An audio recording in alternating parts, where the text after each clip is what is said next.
એના વિદ્યાર્થી તરીકેની નિમણૂક અમે ન કરી શકતા હોય તો એને એમને રાખી અને પણ અહીંયા ભણવાની છૂટ આપીએ છીએ. એવી રીતે કરી અને તૈયાર કરીએ છીએ.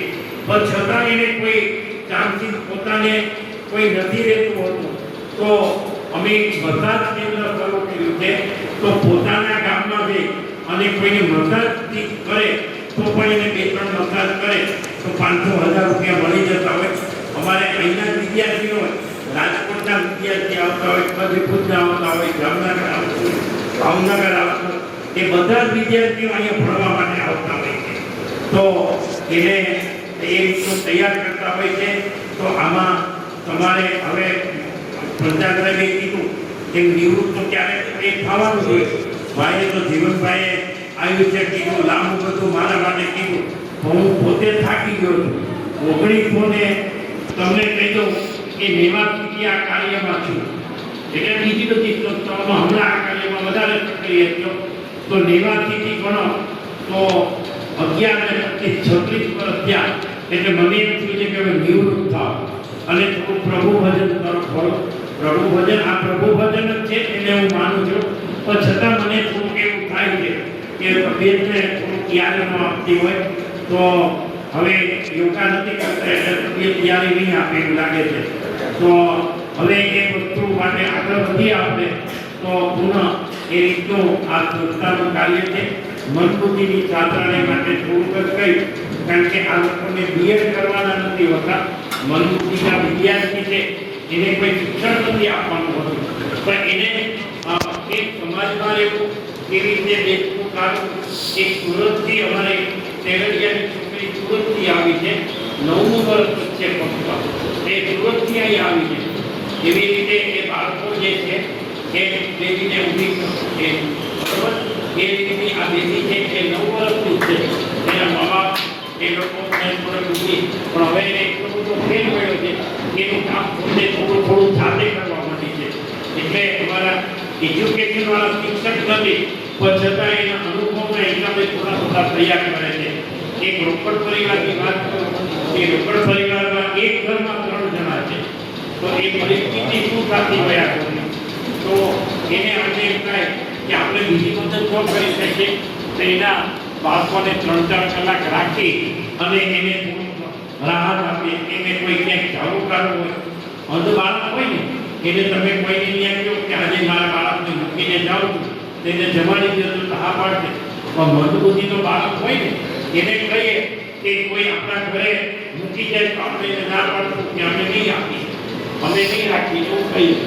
એ બાળકને 3-4 કલાકની એના પરિવારને ક્યાંય જવું રહે એના માટેના અમારા બધા પ્રયત્નો કરે છે. અને એના માટે એ જ ચીજમાં વાત કરી દો. આ કરવાનું કારણ એક તો મને 2 વસ્તુ યાદ આવે છે. થોડોક ટાઈમ લઈ હરિના જનતો મુક્તિ ન માગે, હરિના જનતો મુક્તિ ન માગે, માગે ભવ ભવ હોતા. હરિના જનતો મુક્તિ ન માગે, માગે ભવ ભવ હોતા. નીત સેવા કીર્તન ઓછો નિરખવા શ્રી નંદકુમારને તમારે નિરખવા હોય તો તમારે મનુષ્ય અવતાર ધારણ કરવો પડે. મુક્તિ અને મનુષ્ય વૈષ્ણવ સંપ્રદાયમાં મનુષ્ય મુક્તિ નથી માંગતો. એનું કારણ એક જ કે આ મનુષ્ય અવતાર જે છે એમાં બધું તમે કરી શકો. ભાઈનો જડેલી એવી રીતે જીવાય એ દાખલો છે ભાગીરથી બેનનો.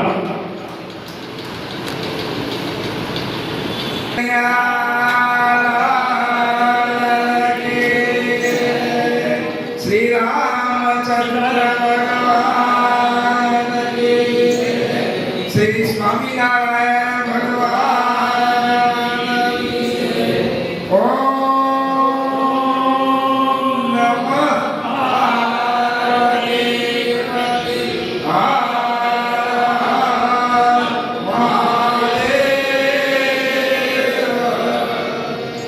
બપોરનો સમય થઈ ગયો છે. ભૂખ તો લાગી છે પણ જે આ કાર્યક્રમની રૂપરેખાને વિશે થોડોક આપણે 2 શબ્દો મળવા જોઈએ.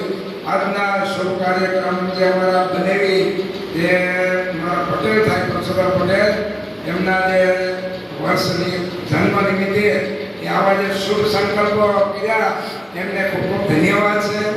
અને આ સંસ્થાના સંચાલક અમારા દિલીપભાઈ, પંચાલ સાહેબ, પટેલ સાહેબ, ભાયાણી પરિવાર, જીવનભાઈ અને અમારા બનેવી પુરુષોત્તમભાઈ, મંચસ્થ તમામ મહાનુભાવો તથા આજે બાળકો અને અમારા બહેનો સર્વને મારા હૃદયપૂર્વક ધજા કરીને જય સ્વામિનારાયણ. આજના દિવસે આપણે હૃદયમાં ખૂબ આનંદ થાય કે આવો જે સંકલ્પ અઠવાડિયા પહેલા મારી પાસે મારા બનેવી પુરુષોત્તમ પટેલ આવેલા અને કે ભગત મેં આવું આયોજન કર્યું છે અને આપણે મંદ બાળકો જે અંધશાળાના બાળકો જે છે એમને આપણે ભોજન કરાવવું છે. સરસ સરસ મેં કીધું. તો મને તો ખૂબ આનંદ થયો પટેલજી આવા સંકલ્પો કરવાના. આ બાળકોને આ બધાએ બધાને જમાડવા, પ્રભુને જમાડવા જેવું પુણ્ય થાય છે. માટે એમને ખૂબ ખૂબ ધન્યવાદ અને સંકલ્પો કર્યો. આજે આ સંકલ્પને આપણે સાકાર કરી રહ્યા છીએ એ આપણી પાસે આવી રહી છે એટલે ખૂબ ખૂબ ધન્યવાદ. આયુર્વેદિક શાસ્ત્રમાં એવું કહે છે કે એક યોગા અને હેલ્ધી ફૂડ એ બે જેના જીવનમાં ભણાઈ જાય એ તો આયુર્વેદિક શાસ્ત્ર એવું કે 119 વર્ષ જીવે. 119 વર્ષ સુધી આ બોડીને કાંઈ ન થાય. હેલ્ધી ફૂડ, સારો ખોરાક અને એક્સરસાઇઝ અને કસરત.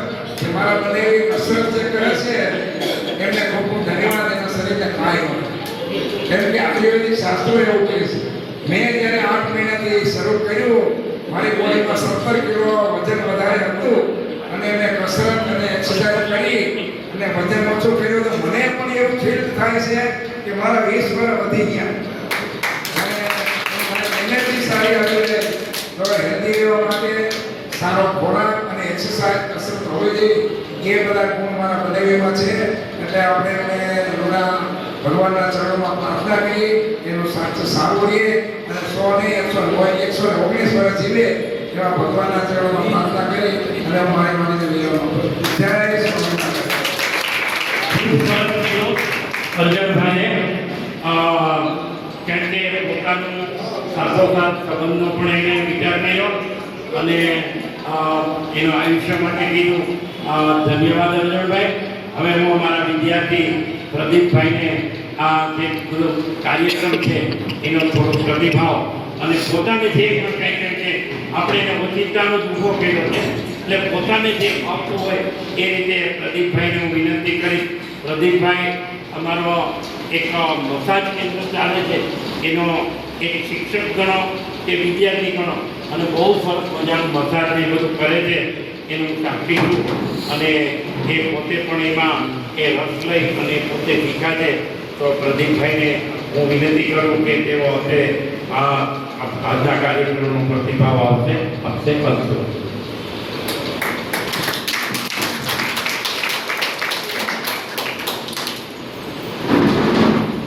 સૌ મિત્રોને જય શ્રી રામ. આજરોજ આપણી સંસ્થામાં જ્યારે આવો સરસ મજાનો કાર્યક્રમ થઈ રહ્યો હોય અને એ કાર્યક્રમમાં ઉપસ્થિત આપણા મહેમાનો, અતિથિ મહેમાનો તેમજ આપણા સંસ્થાના સેક્રેટરી સાહેબ અને તમામ શિક્ષક મિત્રો અને વિદ્યાર્થી મિત્રો, હવે આજે એવો દિવસ, એક પવિત્ર દિવસ અને કદાચ આવો કાર્યક્રમ તો બહુ ઓછો થાય કારણ કે આજે તમામના દિલમાં એક લાગણી છે. કારણ કે ઘણા બધા એવા બર્થડે ઉજવ્યા છે કે નાના નાના ભૂલકાઓના બર્થડે હોય, પણ આજે પરસોત્તમ દાદાનો બર્થડે છે એની વિશેષ એમની લાગણી છે. અને મેં પાછો એમાંય શ્રાવણ માસ અને ભગવતીના એમ કહેવાય સરસ મજાના જે દિવસો ચાલી રહ્યા છે, વ્રતો જે ચાલી રહ્યા, આજે દશામાનો વ્રતનો છેલ્લો દિવસ, તો દાદાના જન્મદિવસ વિશે આપણે વિશેષ તો શું કહી શકીએ, પણ ભગવતીને પ્રાર્થના કરીએ કે હે માં વિશ્વસ્ય ધાત્રી જન દુઃખ હંત્રી અંબેતી નામની કરુણામયતામ વિશ્વેશ્વરી તાપ વિનાશયત્રી શક્તિ સ્વરૂપા તમ સતતમ નમામિ. હે માં વિશ્વને ધારણ કરનારી, માણસોના દુઃખોને હણનારી, દશામાં નામની, કરુણાવાળી, પાપનો વિનાશ કરનારી, શક્તિ ધારણ કરનારી, હે માં તને આ ક્ષણે સત સત વંદન, તને લાખ લાખ પ્રણામ. સાથે શ્રાવણ માસ ચાલી રહ્યો હોય તો ભોળાનાથને પણ પ્રાર્થના કરીએ, એમના શરણમાં પણ આપણે, કારણ કે દાદાની ઉંમર 77 વર્ષ પૂર્ણ કરી અને 78મા વર્ષમાં આજે મંગલ પ્રવેશ કરી રહ્યા છે, ત્યારે એમના માટે પણ ભગવાનને એક ભોળાનાથના શરણમાં એક શ્લોક: કાયેન વાચા મનસેન્દ્રિયૈર્વા બુદ્ધ્યાત્મના પ્રકૃતે સ્વભાવતમ કરોમિ યજ્ઞં સકલં પરસ્મે નારાયણાયેતિ સમર્પયામિ.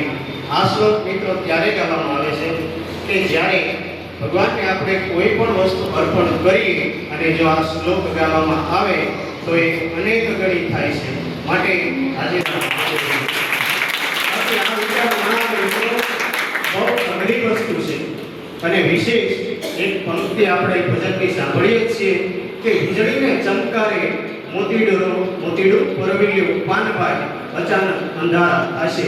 એનો અર્થ વિશેષ તમને ખબર નહીં, પણ આજે આ પરિવાર, આ ભાયાણી પરિવાર આપણા અંદર વિદ્યાર્થી મિત્રો સાથે રહી અને મંદબુદ્ધિના વિદ્યાર્થીઓ સાથે રહી અને વિશેષ તો એમના પરિવારની સાથે રહી અને આવું સરસ મજાનું આયોજન કરી રહ્યા હોય ત્યારે ચોક્કસ કહી શકાય કે આજે આ પરિવારે મોતીડું પરવિલ્યું વધાવતા આવ્યું.